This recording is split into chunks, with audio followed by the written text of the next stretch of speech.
Hello, I'm Jody Wolf. You're watching Expoz, January 21, 2016 at 1:57 a.m. And the topic, where's the water going in Michigan? The Michigan governor about water problems tells Flint, Michigan he's sorry for these water problems. Let me tell you what I know. I've done a blog on this 2 years ago, and I did one prior to that 6 years ago about water leaving the Great Lakes. And guess where it's going? It's going to China. They have been doing this for a long time. And I did the very specific blog, except using the governor as part of the title.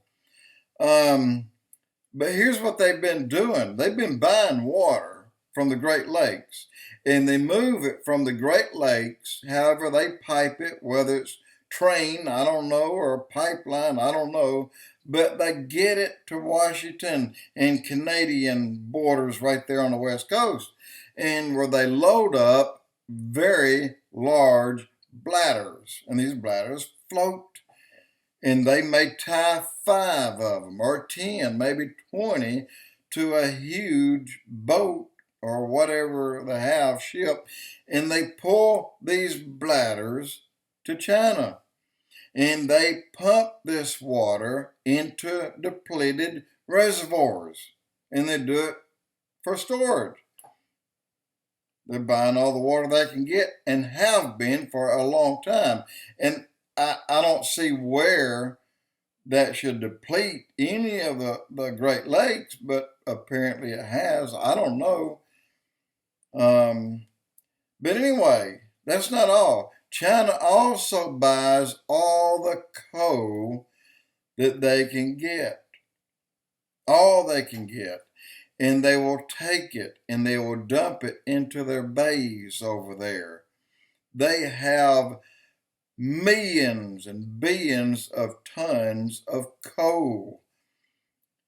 And the reason for dumping the coal in the bays, the water keeps coal from self-igniting, because it'll do that. If you take a few dump truck loads and put them out somewhere one day and put them under something dry, and they'll ignite and they'll burn up. And anyway, and there's more. China also buys all the steel they can buy. And what do they do with it? They're building these giant ghost cities with these billions of tons of steel that they purchase. And also the excess they are storing. The U.S. steel industry, this hit me personally, has raised its price to American consumers. And we all feel that raise in our costs. For example, I started building a building, about a 2,800, 3,000 square foot building, and part of it I leased, part of it I kept. And I used 20-foot long studs, metal studs in this building. From the time I bought the first batch of studs, I bought them in 3 batches, the first, the second, and the third. By the time I got to the third batch, the studs had gone from about $1.84 or $2.25 a piece, something like that. Wasn't much. When I bought my last, they had gone from they were more than 184. I'm gonna say 250, and they gone from 250 to 375. 50% they'd gone up. And then the last batch I bought was up a little more. And as far as I know today, they're going up even higher than that. I'm not sure, because I've not built any more of these metal frame buildings. And but I just wanted to tell you that. And as far as storing oil, I'm not sure that China has underground reservoirs they can put oil in.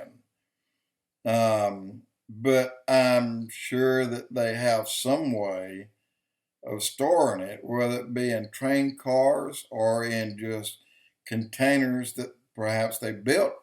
But I'm sure some way, somehow they're storing it. But it has not been a significant amount that it would hurt or raise or change the price. But I want to tell you one more thing, since they're jumping on this bandwagon about the price of oil. You know what? I can't do it here. I'll do it on another one, maybe next or either tomorrow night. But that's about the price of oil per barrel, that it's gone down to like 27 something today. I'm going to tell you about that, and you'll be surprised of what I tell you. Jody Wolf Expoz.